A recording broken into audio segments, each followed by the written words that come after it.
Okay, we're on to the next person. Please welcome Senator Jeanne Shaheen. Jeanne Shaheen.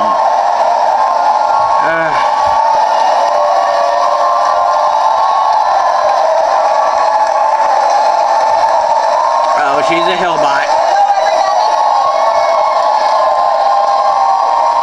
Thank you. Wearing a pantsuit. Thank you all. We are stronger together, aren't we? Now!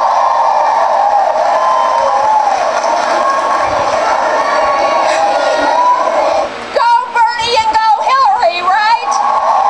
Yes.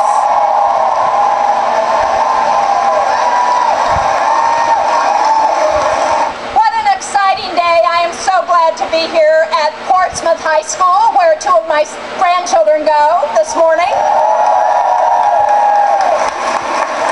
And let me also begin by introducing my husband Billy, who's over there. My daughter Stephanie, who's documenting everything. And congratulations to the Seacoast Repertory Theater for that great rendition of the national anthem with my granddaughter Caroline. What did she sing? Talk about nepotism. I am so excited to have Hillary and Bernie come together in New Hampshire so we can defeat Donald Trump. Stop trying to push us away from him to her.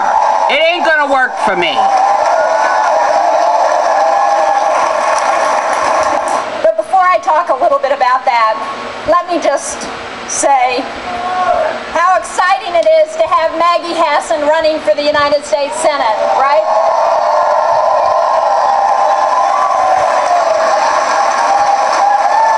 I want to see if who's Maggie running against her. has led New Hampshire with a steady hand and a clear vision, and we all need her in the United States Senate. I can't wait till she gets there. Oh, well, she won't if we have anything to do about it.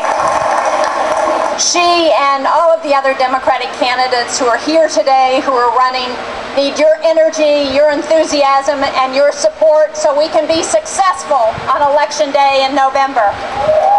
Yeah, we're going to be evicting a lot of Hillary bots. Puppets. And we need that because the stakes could not be higher come November. That's damn true, lady. There is no more frightening reminder of the stakes in this election than the events we watched unfold over the past week.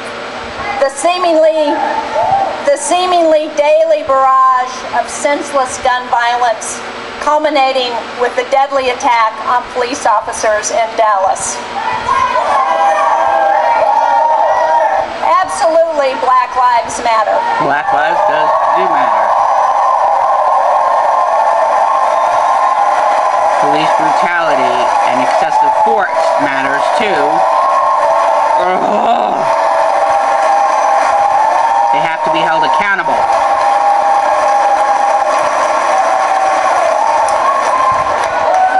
But even as we mourn those Black lives lost, those police officers shot down, there are those who are attempting to use this despicable attack in Dallas to further divide us. Well, don't let it happen, because we especially need each other now. And while I'm glad we're here today to unite our Democratic family, our goal needs to be to unite our American family, to unite this country. I wonder if she's ever walked through a poor neighborhood and seen what people live. And to unite America, we need to tune out the voices of hate and division. But sadly, the loudest such voice is that of the Republican nominee, Donald Trump. His daily insults and rants, his lack of empathy for others, his praising of brutal dictators, his use of violent rhetoric, all of that makes him unfit for the highest office in the land.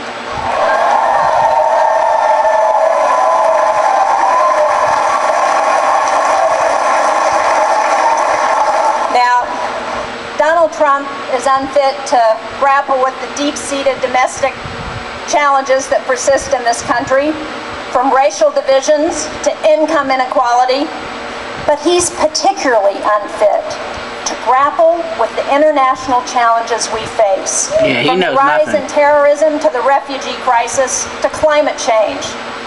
Donald Trump believes NATO is obsolete. You know, we just had a hearing in the Senate Armed Services Committee this week. One of John McCain's first questions to former National Security Advisor General Jim Jones, who served in both the Bush and the Obama administrations, was, did he believe NATO was obsolete?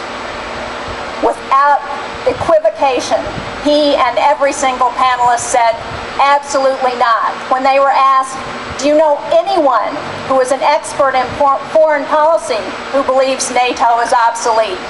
They said no one that they knew would say that NATO is obsolete. And yet Donald Trump believes it's obsolete. He's praised Vladimir Putin. He praised Saddam Hussein. He wants to spread nuclear weapons around the world. Donald Trump is unfit to be commander-in-chief.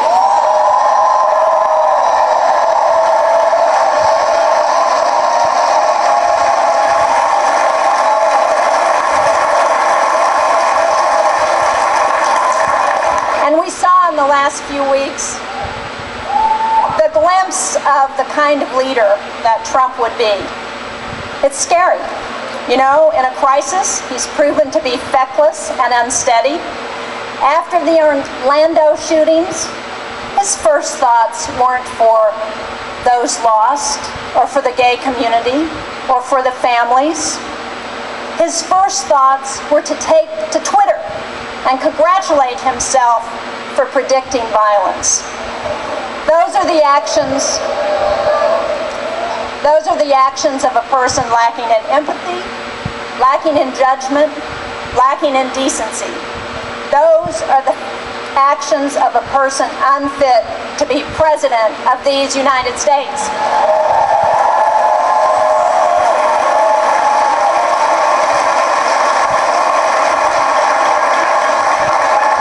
And, you know, we need to elect Hillary not only to keep Donald Trump out of office. No, we don't. No, we don't. No, we don't. Bernie, Bernie, Bernie, Bernie.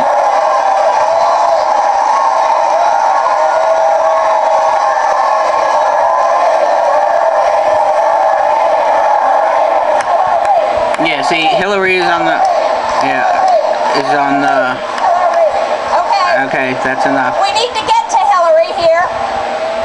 Yeah, screw you, bitch. Sorry, excuse my language. We need Hillary in office because no, we don't. With multiple economic, humanitarian, and security crises across the globe, we need a seasoned diplomat who can pick up the phone and call world leaders and have instant credibility. With accepting their money. With rising tensions here at home, we need a leader who has spent so much of her life fighting for justice for the less fortunate. Yeah, when? When? Name me when.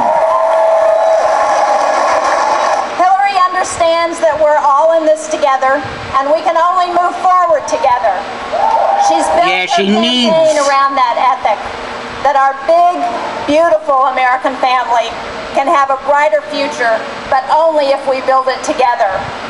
And those are the same values that Bernie Sanders brought to his campaign. More so, dear. You know, I've had the opportunity to serve with Bernie for the last 7 years in the Senate, and I know how passionately he cares about the ideas that he talked about during his campaign. He helped to underscore so many crucial issues, from college affordability to income inequality. He energized young people And today he's here to bring that same energy to the important job we have before us, to defeat Donald Trump, to elect Hillary Clinton, the first woman president of the United States. Well, Jill Stein could be the first woman president of the United States too, dear.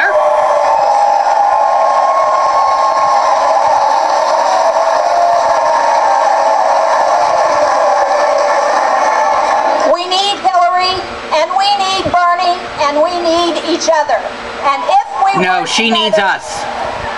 Come November, not only will we elect Hillary Clinton and defeat Donald Trump, but we will elect Maggie Hassan to the Senate, Carol Shea Porter to the House, and Democrats up and down the ticket. Thank you. Bernie thinkers. Keep working hard. Thank you. Yeah, okay, that's enough.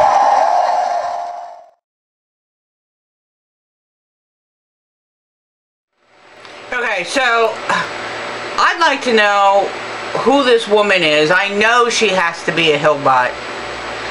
And the two people she mentioned for Senate and for the House, I guarantee they're Hillbots.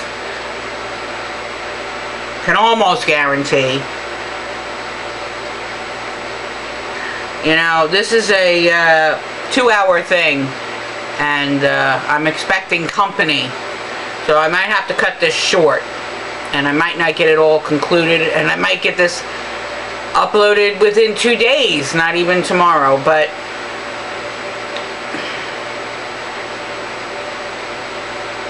you know, what they're saying about I just get so freaking frustrated. She tries to, or that woman tried to make it seem that what Hillary is about is what Bernie is about, and that's not the case at all. She might be talking it, but she doesn't walk the walk. She's flipped and she's flopped. And her past, you judge a person on what they've done in the past. If somebody screws you over, multiple times even, do you trust them? Well, that's what she has done. So why should we trust her? And she's proven she's above the law because of her Medusa connections.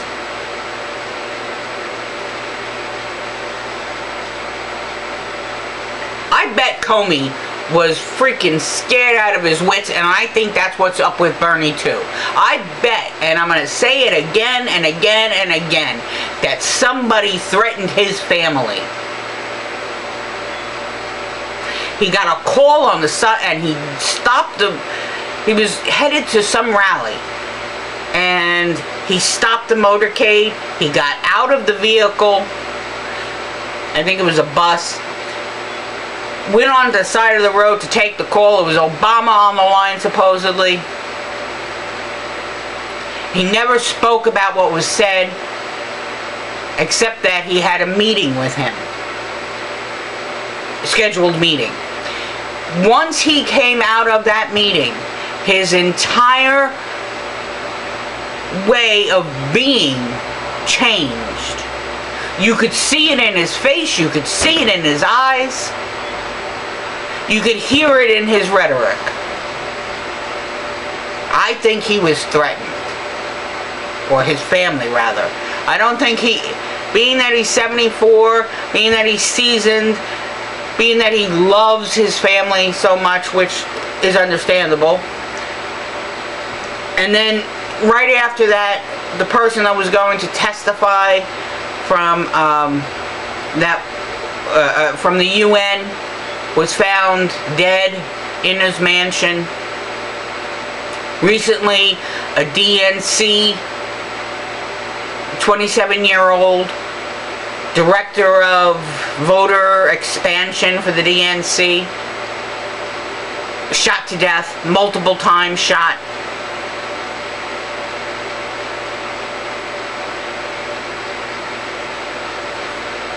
They want her, if it's not Hillary herself, it's her backers that are doing this. And I'm not accusing the president, but because he might be threatened as well. Because he even said that, and you could see when he first ran, he wasn't for accepting big corporate donations, but the second time he ran, and I think this was in his book, that it was easier for him to take the corporate donations. People take the easy way out. And not that being a president is easy, but he has so much else on his plate that makes it easier for him to get money to be able to run for the second term. And so therefore, when you take donations, large donations, you owe these people. And they're people's people. Now Bernie might not have taken donations, but he's running against them. And you know damn well they're not going to give up the fight easy. I don't hold any grudges against Bernie. I want you to know that. I'm hurt. I'm disappointed. I'm angry. But I don't hold it against him. Be back.